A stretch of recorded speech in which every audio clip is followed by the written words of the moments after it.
Trampa a la vista. ¿Acaso la dictadura cubana se sale con la suya? Estados Unidos estaría a punto de financiar el falso sector privado de la dictadura cubana. ¿Cómo están, amigos? Bienvenidos a Noticias Importantes. Esperamos sus opiniones en los comentarios. Comenzamos. La administración del presidente Joe Biden estaría a punto de suavizar las restricciones impuestas al régimen cubano para permitir un mayor apoyo financiero de Estados Unidos a las pequeñas empresas creadas tras un presunto fenómeno del sector privado en La Habana, que vende como un gesto de apertura precisamente a través de ello para conseguir un financiamiento extranjero y concesiones de Washington. De acuerdo con el reporte de Bloomberg, Estados Unidos dará a conocer esta semana los cambios regulatorios destinados a reforzar al sector empresarial de la isla, según una fuente con conocimiento directo que habló para el reporte de la condición de no ser identificada antes del anuncio. Según el reporte, los defensores del compromiso con La Habana, sometida a un embargo comercial estadounidense desde principios de la década de 1960, esperan ver medidas limitadas de forma inminente por parte de las agencias del Departamento de Estado. El anuncio, además, podría realizarse durante la visita de Miguel Díaz-Canel en Nueva York, con motivo de la Asamblea General de las Naciones Unidas que comienza este día martes y para la que viajó al país vecino el día domingo. Las medidas, que probablemente permitirán a los empresarios cubanos acceder al sistema bancario estadounidense, con suerte harán la vida más fácil de las MIPYMES, dijo a Bloomberg el abogado radicado en Miami, Pedro Freire, refiriéndose a las micros, pequeñas y medianas empresas. La administración Biden ve a los empresarios como la mejor esperanza de Cuba para hacer crecer la economía y frenar la salida de migrantes de la isla, dijo un funcionario del Departamento de Estado. El funcionario declinó confirmar que estuviera previsto un anuncio, pero dijo que la política de Estados Unidos busca apoyar al pueblo cubano al tiempo que restringe cualquier beneficio para el régimen y el ejército. No obstante, como han advertido economistas, activistas y opositores, el denominado sector no estatal, potenciado por el régimen de la isla a partir de 2021 para buscar evadir las sanciones de Washington y vender una apertura, oculta la reinversión de numerosas entidades estatales, muchas de ellas ineficientes, así como el empoderamiento como empresarios de figuras vinculadas a la cúpula del Partido Comunista, su brazo represivo y testaferros. El viceministro de Relaciones Exteriores de Cuba estuvo en Washington la semana pasada para celebrar una inusual reunión con funcionarios de la administración Biden antes de la visita de Miguel Díaz-Canel a Nueva York. Ayudar a los empresarios es algo que cuenta con un apoyo bipartidista, porque los republicanos, por supuesto, están de acuerdo con cualquier cosa que impulse la industria privada y la empresa privada en Cuba, comentó a Bloomberg el abogado Freire, demócrata que participó activamente en las discusiones políticas durante el intento de distensión con Cuba durante la presidencia de Barack Obama. Ricardo Herrero, director ejecutivo del grupo Estudios sobre Cuba y promotor de mayores concesiones a La Habana, aseguró a Bloomberg que cree que es inminente un paquete de ajuste político, incluida una mayor claridad sobre el nivel de préstamos que se permitirá.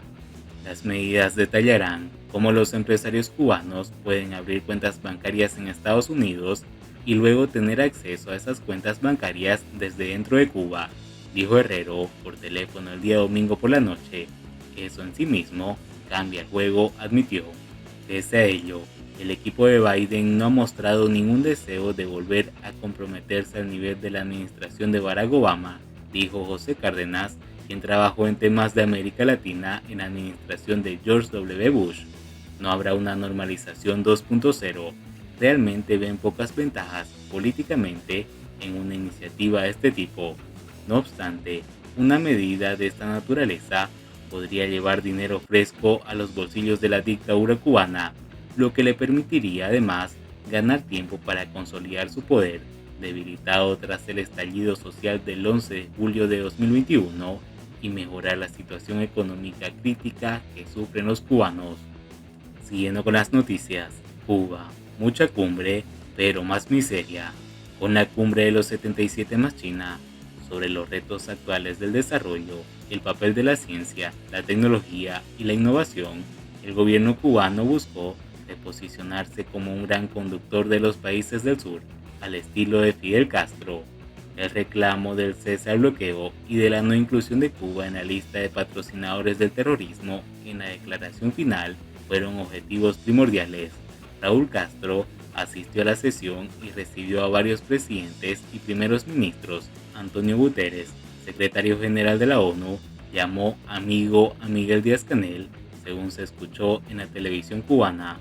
A diferencia de los derroches del pasado, las autoridades recalcaron que sería una cumbre austera, seguramente no tanto por consideración de las privaciones impuestas a la población, sino por las reclamaciones de los miles de millones de dólares en deuda y las aspiraciones a recibir más ayuda internacional. ¿Cuánto se importó para acomodar y alimentar a los participantes? En un país donde ni siquiera se produce azúcar, nunca se sabrá. Días antes hubo un prolongadísimo corte de electricidad, supuestamente por falta de combustible, pero se sospecha que fueron programados para evitar apagones durante la cumbre. También se asfaltaron avenidas y se pintaron edificaciones en los recorridos de los visitantes y se recogieron numerosos basureros. Una proeza, según consideró el títere castrista Miguel Díaz-Canel, fue haber hecho una cumbre de esa magnitud en vísperas a la sesión de la Asamblea General de las Naciones Unidas. En realidad, la fecha de la cumbre fue bien calculada, unos días antes de la sesión de la Asamblea General de la ONU, cuando la estancia en Cuba era propicia en el trayecto hacia Nueva York. Resalta que de América Latina solo asistieron gobernantes como Nicolás Maduro de Venezuela, Alberto Fernández de Argentina, Xiomara Castro de Honduras, Daniel Ortega de Nicaragua, Gustavo Petro Colombia y el vicepresidente boliviano David Choquehuanca. Por su parte, el presidente brasileño Luis Ignacio Lula da Silva habló en la cumbre para sellar la unión de Brasil al grupo. México, miembro fundador, se retiró en 1994 tras incorporarse a la Organización para la Cooperación y el Desarrollo Económico. En La Habana, la canciller mexicana Alicia Bárcena anunció su acercamiento. Del Caribe sobresalió la presencia de presidentes y primeros ministros, lo cual es lógico por los estrechos lazos bilaterales existentes y la participación del gobierno cubano en los foros de la región.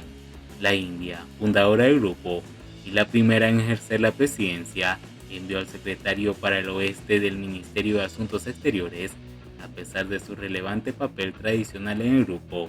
De África, incluidos exguerrilleros formados en Cuba y en Asia, hubo amplias delegaciones.